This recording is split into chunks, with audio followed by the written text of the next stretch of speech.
Pues vamos a continuar con nuestras enseñanzas del libro de Lucas. Estamos en la serie de palabras de Jesús y ya estamos en la enseñanza número 5. En este libro, en este evangelio, hemos visto solo unas pocas frases, muy pocas. Son tan pocas las palabras de Jesús, pero tan objetivas, tan claras, y la verdad es que al menos para mí, no sé, para ustedes es maravilloso que en cada una de ellas podamos encontrar una profundidad que va más allá de lo que a veces nosotros alcanzamos a entender. Lo vemos muy por encimita y además son muy prácticas.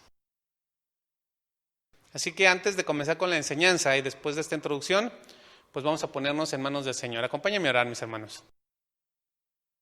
Señor, en este día te damos muchas gracias porque, como siempre, Señor, tú nos has dado una nueva oportunidad de vida, nos has dado esta oportunidad de despertar, de hacer nuestras actividades, de trabajar, de laborar, Señor, de cada uno, Señor, hacer lo que tenemos por delante, pero también nos das la oportunidad de venir a aprender de ti, aprender de tu palabra, y queremos aprovechar estos momentos, Señor, que no sea un tiempo perdido, sino que cada frase que tú nos muestres, Señor, la podamos atesorar en nuestro corazón como algo valioso, Señor, como esa perla de gran precio.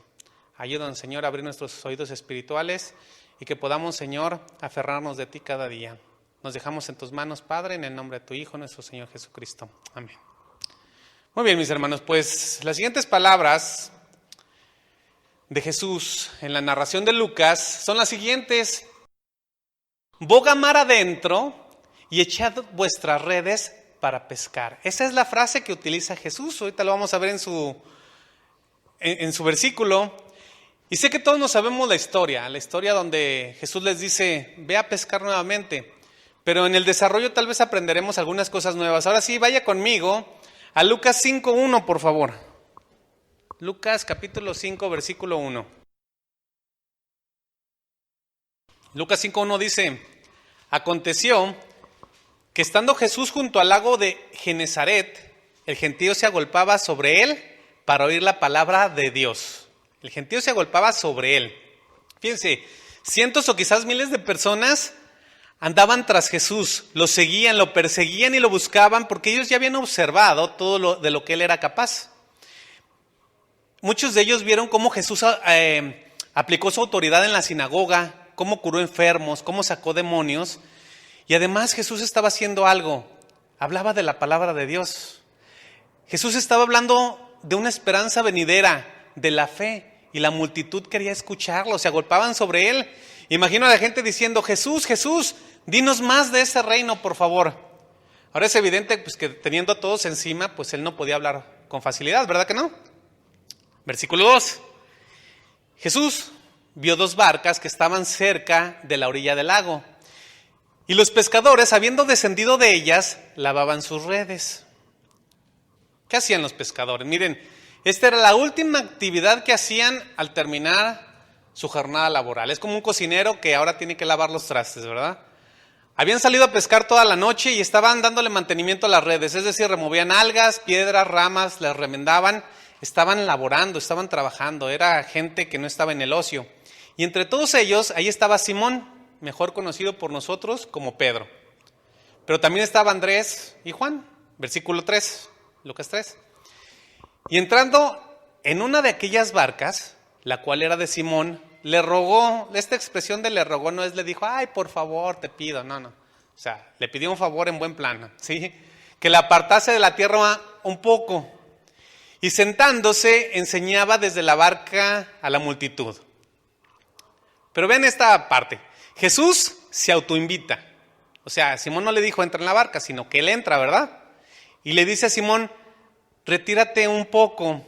Ahora, ¿era una grosería que Jesús se autoinvitara?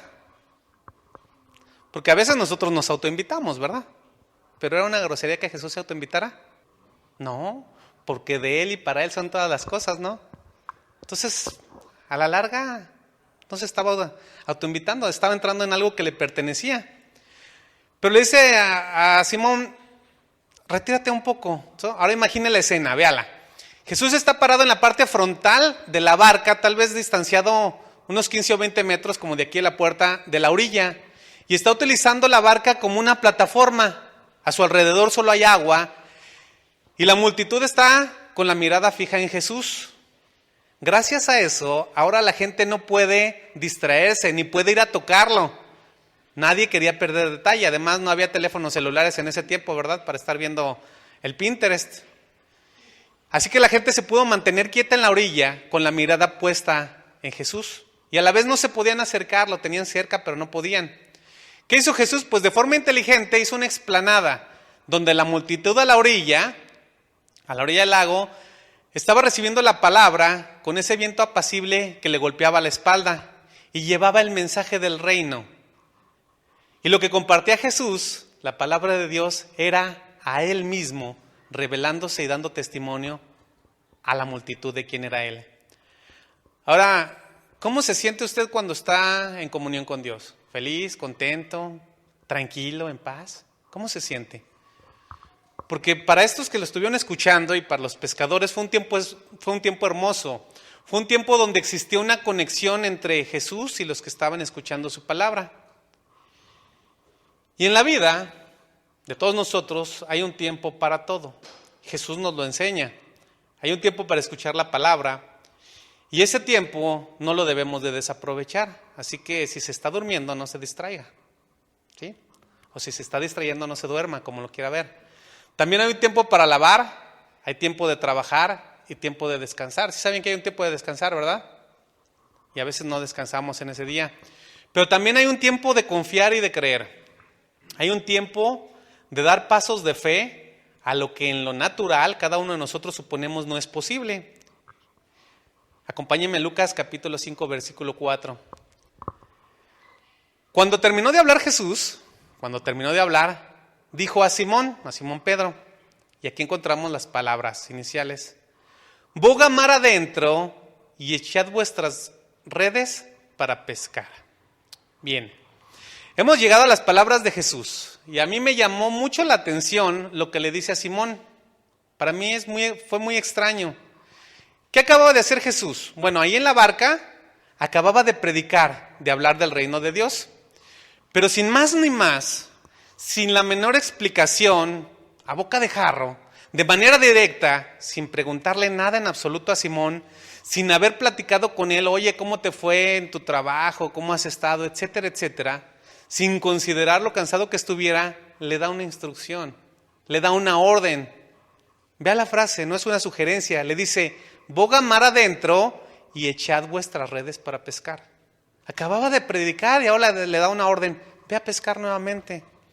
Me llamó mucho la atención esta parte. Ve nuevamente a pescar. ¿Por qué?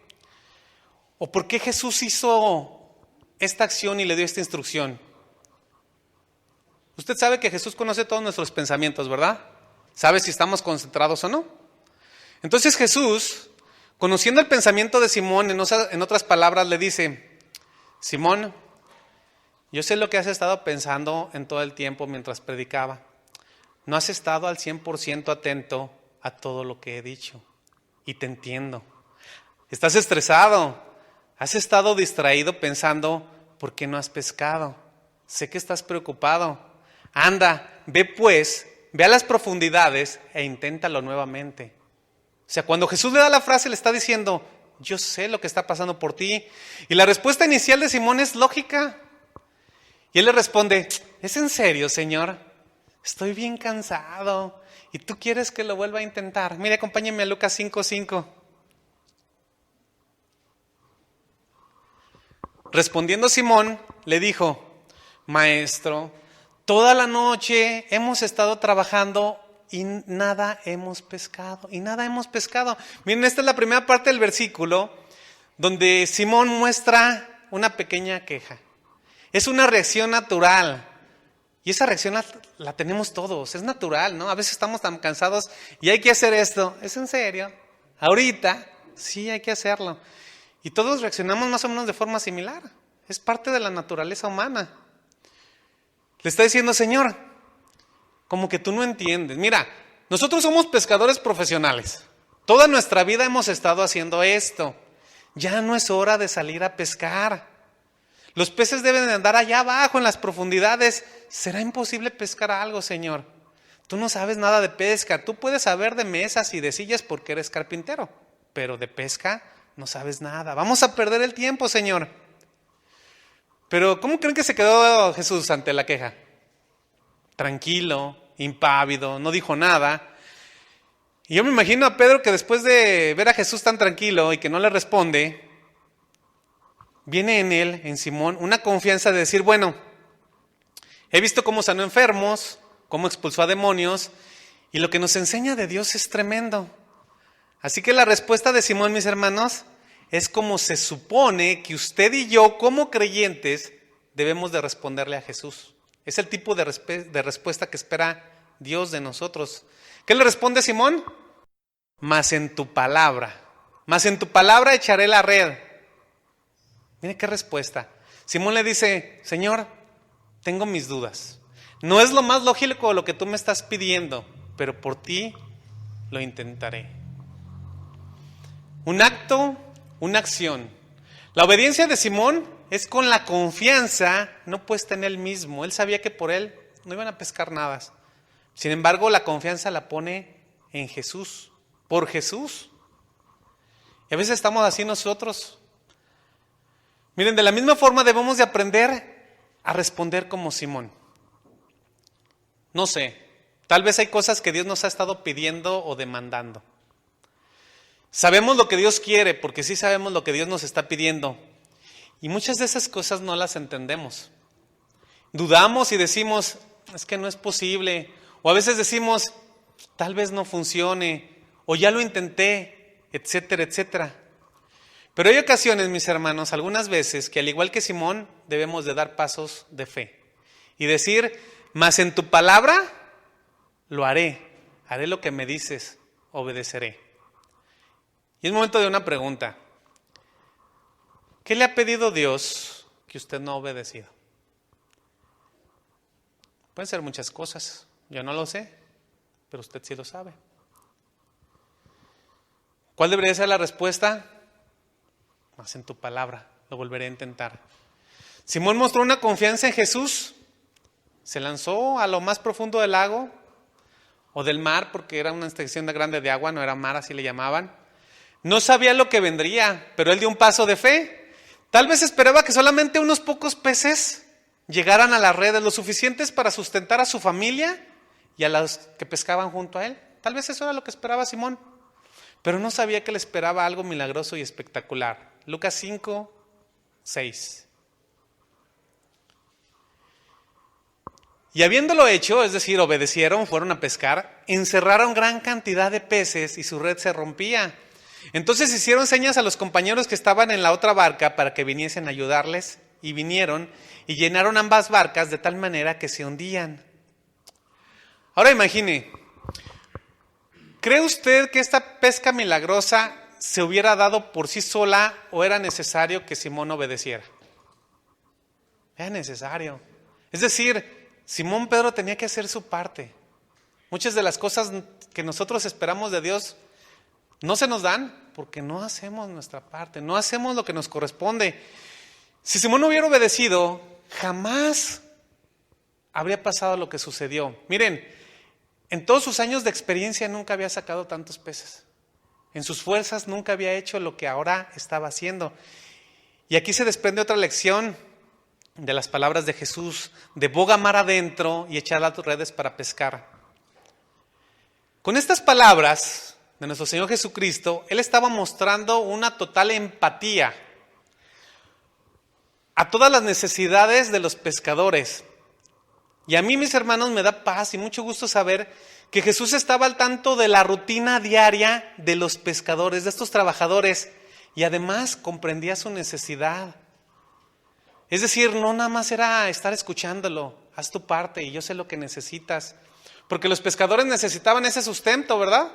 Con eso alimentaban a sus familias o tal vez con eso comerciaban para otras cosas.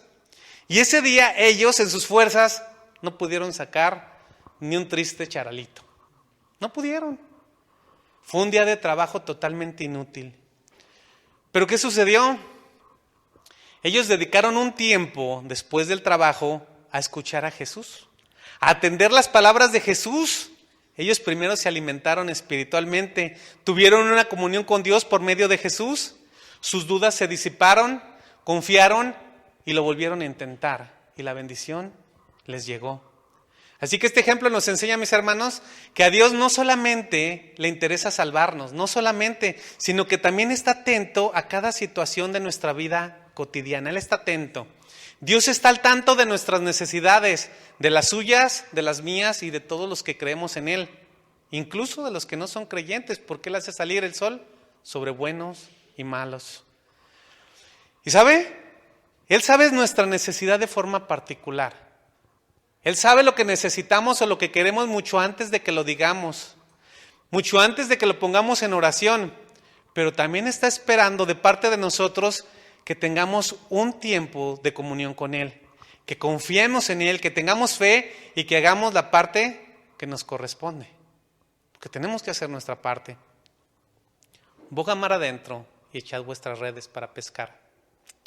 Pero aún hay más, por ahí dicen, pero aún hay más. Dios quiere, mis hermanos, que recordemos esto, que cuando las cosas no han salido como esperamos, tal vez en el trabajo, en la escuela, en alguna situación con la familia, cuestiones de salud, etcétera, etcétera, Dios quiere que lo volvamos a intentar, que no nos rindamos, que confiemos en Él, pero que lo hagamos sin afán, sin forzar la situación, sin estar estresados, sin estar ansiosos. Dios nos manda que confiemos, a que hagamos lo correcto cada día, lo necesario cada día, porque cada día trae su propio afán. Y esto lo encontramos en Mateo 6:32. Acompáñeme, por favor, porque cada día nos dará lo que necesitamos. Así que en Mateo 6:31 dice: no os afanéis pues diciendo, ¿qué comeremos o qué beberemos o qué vestiremos? Porque los gentiles buscan todas estas cosas, pero vuestro Padre Celestial sabe que tenéis necesidad de todas estas cosas. Es decir, el Señor nos conoce, sabe que tenemos esas necesidades cotidianas. Mas buscad primeramente el reino de Dios y su justicia, y todas estas cosas os serán añadidas. ¿Qué hicieron los pescadores? Buscaron a Dios. Así que no os afanéis por el día de mañana, porque el día de mañana traerá su afán. Basta a cada día su propio mal. Cada día. Cada día, mis hermanos, es una bendición y es lo que tenemos para vivir. Así que Simón y los demás pescadores se quedaron a escuchar a Jesús mientras predicaba en la barca. Ellos decidieron buscarle, dedicar un tiempo. Ahora, ellos estaban cansados, estaban fastidiados. Ellos podían haberse ido a hacer otras cosas, ¿está de acuerdo? Entre ellas, pues irse a dormir, a descansar. Toda la noche estuvieron en vela. Pudieron haber utilizado el pretexto: estoy cansado, ahí nos vemos. Pero ¿saben? No lo hicieron. Perseveraron, se mantuvieron y por la obediencia obtuvieron bendición.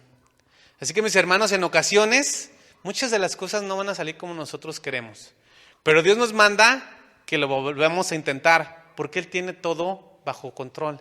Y que confiemos y que digamos como Simón: mas en tu palabra echaré la red, mas en ti, Señor, lo volveré a intentar. Sean las circunstancias que sean, si tú lo dices, estoy dispuesto a probar otra vez. Ahora, ¿qué debemos de probar? Lo que esté dentro de la voluntad de Dios, ¿sí? Porque hay cosas que son incorrectas y que no nos salieron y que las queremos volver a intentar, ¿verdad? Es como aquel ladrón que intentó robar y no pudo. Bueno, no puede decir, ¿verdad? En tu palabra volveré a intentarlo. ¿Verdad que no funciona así? ¿Sí? Tiene que ser dentro de la voluntad de Dios. Así que, mis hermanos, el Señor nos puede demandar varias veces hacer algo. Pero ¿saben? A veces no lo hacemos porque a nosotros, a nuestro parecer, nos parece que no es el tiempo oportuno y decimos: no creo que es el tiempo. Mis hermanos, si esperamos a que las circunstancias sean las ideales desde nuestra corta perspectiva, jamás vamos a empezar nada. Tenemos que confiar en la palabra de Jesús cuando nos dice que probemos, que lo intentemos. Ahora, la obediencia de Simón rindió frutos en abundancia, pero fue tanto el fruto que tuvo un shock. Vámonos a Lucas 5, versículo 8. Tuvo un shock. Viendo esto, Simón Pedro cayó de rodillas ante Jesús diciendo: apártate de mí, Señor, porque soy un hombre pecador. Porque por la pesca que habían hecho, el temor se había apoderado de él y de todos los que estaban con él. Miren, Simón Pedro se atemorizó con el milagro y su primera reacción fue reconocer su pequeñez, lo pequeño que realmente somos, en comparación a la grandeza obviamente de Dios. Y lo mismo pasó con los demás pescadores. Ellos pensaban en su mente, ¿cómo pudo hacer esto? Creo que definitivamente sí estamos delante de quien Él dice ser, del Hijo de Dios, y cayeron de rodillas. Y ahora pregunto nuevamente, ¿por qué estos pescadores, que ya conocían el poder de Jesús de manera previa, porque habían visto sus milagros en otros, no habían tenido este tipo de reacción y de temor reverente y de reconocimiento a su santidad? ¿Por qué anteriormente no se habían inclinado o postrado ante Jesús? Miren, ellos conocían sus milagros. Ellos ya creían y confiaban en Jesús, al igual que la mayoría de los cristianos que estamos en las iglesias. Pero aunque conocían, aunque sabían y habían visto las maravillas, no habían vivido de manera directa el poder de Jesús. Pero ahora el milagro se había hecho en ellos. Lo vivieron de forma palpable. Esta fue una aseveración, una confirmación. Es por eso que yo no sé si a usted, mi hermano, se le ha revelado el Señor de esta forma. No sé si a usted se le ha revelado de forma directa, ha visto un milagro pleno en su vida, porque tener este tipo de revelación en nosotros nos cambia la vida y nos lleva a postrarnos ante Él. Yo espero que ya haya tenido este tipo de revelación. Así que en el versículo 10 dice, y asimismo de Jacobo y Juan, hijos de Zebedeo, que eran compañeros de Simón, estaban avergonzados y temerosos. ¿Por qué estaban avergonzados? Porque se dieron cuenta que estaban delante de la presencia del Santo de Dios, del ungido de Dios, y sintieron una profunda vergüenza por su pecado. Continuando con el verso 10 dice, encontramos lo que estamos buscando, las palabras de Jesús. Pero Jesús dijo a Simón, no temas, desde ahora serás pescador de hombres. Y cuando trajeron a tierra las barcas, dejando todo, se siguieron. Observe esto. La expresión de Jesús solamente fue para Pedro. Véalo. Desde ahora serás pescador. Pero la tomaron otros más, porque dice, y cuando trajeron a tierra las barcas, dejándolo todo, le siguieron. ¿Quién? Jesús y otros. Es decir, ahí fueron 4 discípulos, Andrés, Juan y Jacobo. Porque resulta que originalmente Andrés y Pedro habían sido discípulos de Juan el Bautista. Y dejaron a Juan el Bautista para seguir a Jesús, pero solo lo siguieron por un tiempo. Así como muchos cristianos a veces solo van por un tiempo y después se alejan. Pero el Señor, ¿saben mis hermanos? Es paciente y nos da muchas oportunidades aunque nosotros seamos rejegos. De tal forma que mientras hay vida hay esperanza. Y el Señor los buscó a los discípulos. Era la segunda vez que se los pedía. Y nuevamente entró en comunión con Simón Pedro y le dijo, no temas, desde ahora serás pescador de hombres. Esta invitación a seguirlo ahora fue a largo plazo. No solo de manera temporal como había sucedido. Así que en este momento realmente Pedro se convirtió en un discípulo. Así que mis hermanos, así como a Pedro, como a Simón Pedro, el Señor nos dice, no temas. ¿No temas a qué? Miren, la mayoría de nosotros hemos estado en el Evangelio por mucho tiempo. No sé cuánto tiempo, pero yo les puedo asegurar que si sacamos el promedio, todos hemos estado más de 10 años. La mayoría. Se supone que somos discípulos, ¿verdad? Ya conocemos bastante de la palabra de Dios, del reino venidero, pero cada uno de nosotros tenemos miedo de lanzar la red. ¿Y saben a qué me estoy refiriendo? Tenemos miedo de ser pescadores de hombres, de compartir el evangelio, o tal vez tenemos miedo del que dirán. Porque ¿cuántas oportunidades hemos desperdiciado para compartir la palabra? ¿Cuántas oportunidades? ¿Cuántas veces nos detenemos porque no queremos tener problemas? Y a veces recordamos que otras veces que lo intentamos, aparentemente nada pasó. Pero el Señor nos dice, a ti, hermano, hermana, Pedro, Juan, boga mar adentro y echa vuestras redes a pescar, para pescar. Miren mis hermanos, el mar donde debemos de lanzar la red, donde encontraremos la pesca milagrosa, la pesca de hombres para el reino de Dios, está saliendo de esa puerta. Ahí está. Principalmente lo vamos a encontrar ahí, pero también está en la iglesia infantil. Y a veces no queremos servir para lanzar la red con los niños. Y saben, a veces también está aquí. Llegan muchos inconversos. Debemos de compartir el evangelio de la manera más sencilla posible. Eso es lanzar la red. No es necesario, mis hermanos, ser pastor, evangelista, maestro, misionero, ujier. A veces decimos, es que yo no soy nada. Pero mi hermano y mi hermana, usted ya es lo que debe de ser. Ya es cristiano, ¿no? ¿Sí o no? Pues con eso es suficiente. No necesitamos más para compartir la palabra, con ser cristianos. Por lo tanto, usted no se preocupe por lo que se va a pescar o cuántos serán si usted lanza la red. Y sabe, lo más seguro es que no se dé cuenta. Pero si lanza la red, va a llegar la pesca milagrosa para la gloria de Dios. Porque el que se encargará de los peces, ¿quién va a ser? El Señor. Así que si en ocasiones siente como que no vale la pena intentarlo otra vez, quiero decirle que no se rinda, que no desista.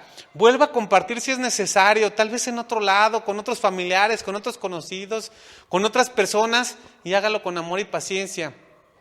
Porque Dios, por medio de su Espíritu Santo, llenará las redes. Usted es parte de alguien que lanzó la red. ¿Sí o no? ¿Verdad que sí? Así que, mis hermanos, yo espero que estas palabras de Jesús nos llenen de ánimo y de esperanza, que el Señor está atento a nuestras necesidades y que nosotros tenemos que seguir cada día. Así que vamos a la búsqueda de otras palabras de Jesús. Lucas 5:12 dice: sucedió que estando él en una de las ciudades, se presentó un hombre lleno de lepra, el cual viendo a Jesús se postró con el rostro en tierra y le rogó diciendo: Señor, si quieres puedes limpiarme. Si quieres, puedes limpiarme. Versículo 13, entonces extendiendo la mano le tocó diciendo: quiero, sé limpio. Y al instante la lepra se fue de él. Y a mí me sigue impactando lo preciso, lo puntual, lo exclusivamente necesario en cada frase de Jesús, en cada situación. Jesús hasta el momento, en todo lo que hemos estudiado, no ha dado explicaciones. Simplemente dice: haz esto. Vámonos por partes. ¿Qué era la lepra en los tiempos de Jesús? Miren, era un mal temido por todos. Y a menudo, pero no siempre, la lepra era altamente contagiosa. No había una cura conocida. La lepra tenía un impacto emocional y de terror similar al SIDA o al VIH, que es lo que tenemos al día de hoy. Bueno, en la actualidad la lepra también se llama mal de Hansen y es un tipo de lepra menos fuerte, por así decirlo, menos contagiosa que puede tratarse. Pero en este caso el leproso era un enfermo muy avanzado, lo podemos ver en el versículo 12 que dice: se presentó un hombre lleno de lepra, es decir, desde la cabeza hasta los pies. ¿Sabe usted qué hace la lepra? ¿Sí sabe qué hace la lepra? Destruye las terminales nerviosas. Es decir, usted no siente que se le están cayendo partes del cuerpo. Los leprosos, sin darse cuenta, cuando caminaban o cuando agarraban algo, se lastimaban los dedos de las pies y de las manos. E incluso se arrancaban la nariz y no lo sentían. Es decir, que cada parte de su cuerpo se le caía en pedazos. Y este leproso había perdido ya gran parte de sus tejidos. Muchas de las veces los leprosos solamente se quedaban con muñoncitos. Imagínense, parte por parte.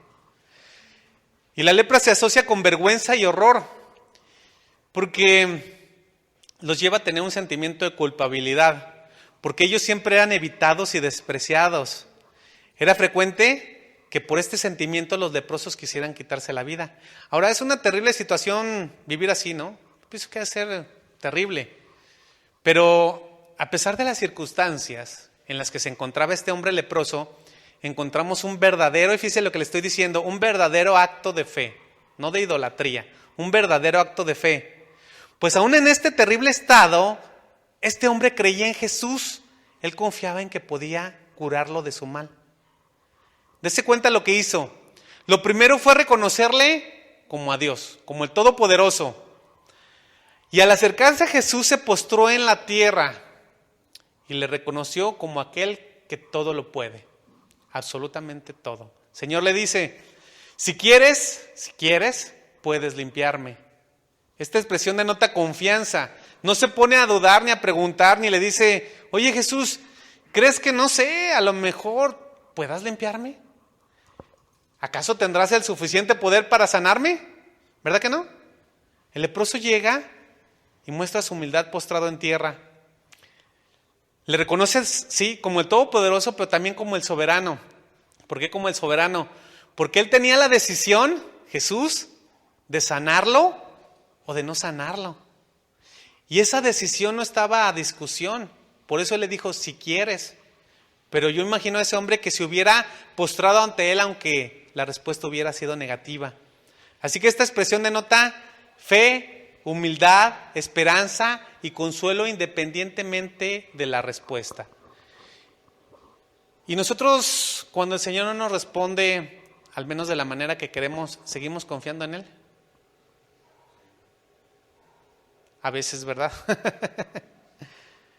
Pero en el versículo 13, vemos lo que dice Jesús. Entonces, extendiendo él la mano, le dice, lo toca diciendo, quiero, sé limpio. Y al instante la lepra se fue de él. Al instante, quiero, sé limpio. Miren, en esos tiempos a los leprosos se les consideraba intocables. Ellos tenían que gritar por donde pasaban, inmundo, inmundo. Estos hombres eran totalmente excluidos de la sociedad. Y eso de gritar, cuando pasaban por las calles, era obligatorio para ellos, era parte de la ley. La ley se los exigía. Y las personas cuando los veían y los escuchaban, salían corriendo o los apedreaban para que se alejaran. ¿Por qué? Porque la gente tenía temor de contraer la enfermedad. Pero a pesar de todo, de su circunstancia tan precaria, se acercó a Jesús, se postró, le reconoció como Dios y Jesús así lo amó, en ese estado tan deplorable. Jesús se le acercó y lo tocó para sanarlo y usó estas palabras, quiero, sé limpio. No le dijo, yo como soy Dios y soy todopoderoso lo voy a hacer, ¿verdad que no? Simplemente quiero. Nuevamente una frase, una acción que demuestra su deidad. Y fue exactamente de la misma forma en que el leproso le reconoció como aquel que todo lo puede y soberano, de esa misma forma Jesús le respondió. No le dijo, pues déjame ver, a ver si te puedo sanar. ¿Verdad que no le dijo eso? O le dijo, bueno, es que si no te sanas es porque no tuviste la suficiente fe. Miren, Jesús no se andaba por las ramas. Quiero y puedo. Está sanado. Ahora, ¿cómo se imagina usted el milagro? ¿Que nada más se le cicatrizaron sus heridas? ¿Cómo se lo imagina? ¿Se le habrá acaso reconstruido la piel y los huesos y vuelto a un estado normal? ¿Cómo se lo imagina? El segundo, yo así me lo imagino. O sea, yo pienso que el Señor no hace nada a medias. ¿Se imaginan para dejarlo sin dedos? Pues, ya estás sano, pero estás todo mocho. Yo me lo imagino completo. Pero ahora vamos a aplicar una analogía, un paralelo, utilizando el ejemplo de la lepra. La lepra como enfermedad del corazón. ¿Cuál es la enfermedad del corazón? Porque perverso y engañoso es el corazón. Entonces, ¿qué hay normalmente en el corazón, aunque todavía nos digamos cristianos? Porque tenemos dos naturalezas, ¿verdad? ¿Sí? ¿Qué tenemos en el corazón? Pecado. Todavía está ahí. Miren, todavía está ahí porque la naturaleza adámica aún no se va. Pero si utilizamos a la lepra como ejemplo de pecado, el mundo está totalmente lleno de lepra. Y los hombres sin Dios están leprosos. Es decir, que usted y yo sin Cristo éramos esos enfermos de lepra que gritábamos inmundo, inmundo. Y tal vez usted me diga, bueno, sí era bien pecador, ¿verdad? Pero yo no gritaba nada. ¿Sabe? Sí gritaba. Sí lo hicimos. ¿Y cómo lo hicimos? Con nuestras acciones, con nuestros actos. Violentábamos la ley de Dios, su moral. Con nuestros pecados mostrados a los demás de una manera tan vil, nuestra forma de expresarnos, lo que hacíamos, gritábamos a los cuatro vientos, soy pecador. Y si usted gritaba a los cuatro vientos que era pecador, estaba diciendo inmundo, inmundo, porque ningún pecador puede estar delante de la presencia de Dios. ¿Está de acuerdo? Mas Jesús, mis hermanos, por amor, tocó lo intocable. Al leproso, al enfermo físico, pero también al leproso espiritual, es decir, a usted y a mí. Y de tal manera nos amó, a pesar de que nosotros éramos esa masa sanguinolenta, llena de pecado, deformada. Su mano espiritual, cuando lo aceptamos, nos tocó y perdonó lo imperdonable. Cuando le dijimos, Señor, si quieres, puedes perdonarme. Cuando reconocimos postrados nuestro pecado, lo enfermo que estábamos delante de Él. Y Él en su misericordia y su amor nos dijo, quiero, tus pecados son perdonados. ¿Tiene usted esa confianza de que sus pecados han sido perdonados? ¿Sí la tiene? Si la tiene, mi hermano, gracias a Dios que es hijo. Y aquí encontramos nuevamente una instrucción en Lucas 5:14. Nuevamente una instrucción. Y Él le mandó que no le dijese a nadie. Fíjese, le dijo al leproso, no le digas a nadie, sino ve, subrayado en rojo. Le dijo, muéstrate al sacerdote y ofrece por tu purificación, según mandó Moisés para testimonio a ellos. ¿Qué sucedió? Los sacerdotes tenían muchas cosas que hacer, estaban llenos de actividades, pero parte de lo que tenían que hacer era erradicar y detectar y prevenir el mal. Es decir, que en este caso desterraban a los leprosos a fin de prevenir la infección y redimían a quien estaba sanado. Ellos los sacerdotes eran los encargados de verificar que la persona estuviera sana. Ahora, ¿este sería un trabajo sencillo? No, ¿verdad? Tenían que acercarse. Y una vez que visualmente lo habían checado que todo estuviera bien, tenían que tocarlo, pero yo creo que tenían también miedito, ¿no? Yo me imagino, no sé, ellos corrían un riesgo. Pero las dos palabras que usa Jesús después de sanarlo denota una urgencia, le dice, sino ve. Es decir, no te distraigas, no te detengas con lo que te atraiga del mundo, enfócate en la meta, no andes alardeando que estás sano, no sea que en el camino te vayas a desviar. Y después le dice lo que tenía que hacer, muéstrate al sacerdote y ofrece por tu purificación, según mandó Moisés, para testimonio a ellos. Es decir, que ellos, los de afuera, se den cuenta que estás sano completamente y que tu vida sea un testimonio de que el reino de los cielos se ha acercado. Mis hermanos, al igual que el leproso físico, Jesús nos está diciendo lo mismo. Nosotros estábamos llenos de lepra espiritual. Pero Jesús, por amor, por misericordia, quiso perdonarnos. Y una vez que estamos sanados y limpios de pecado, nos dice, ve adelante, sigue tu vida y no peques más. Enfócate en la meta. Sé testimonio viviente de que el reino de los cielos se ha acercado. Que todos puedan ver que estás limpio. Sé testimonio a ellos. ¿Qué nos está diciendo el Señor? Que seamos testimonio para el mundo. Amén. Hasta aquí el día de hoy las palabras de Jesús. Vamos a orar, mis hermanos.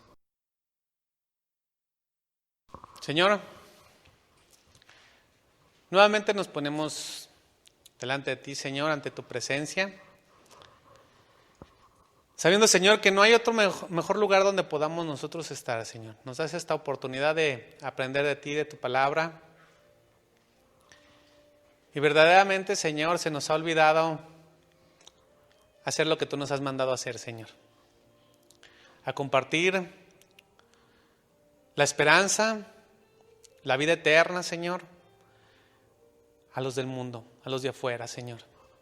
Se nos ha olvidado que nosotros somos parte de esa pesca milagrosa, donde alguien se atrevió a lanzar la red y nosotros fuimos capturados, Señor, capturados por tu amor, capturados por tu misericordia.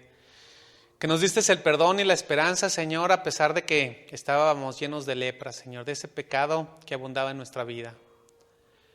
Han pasado los años y parece que no teníamos pecado, Señor. Se nos ha olvidado.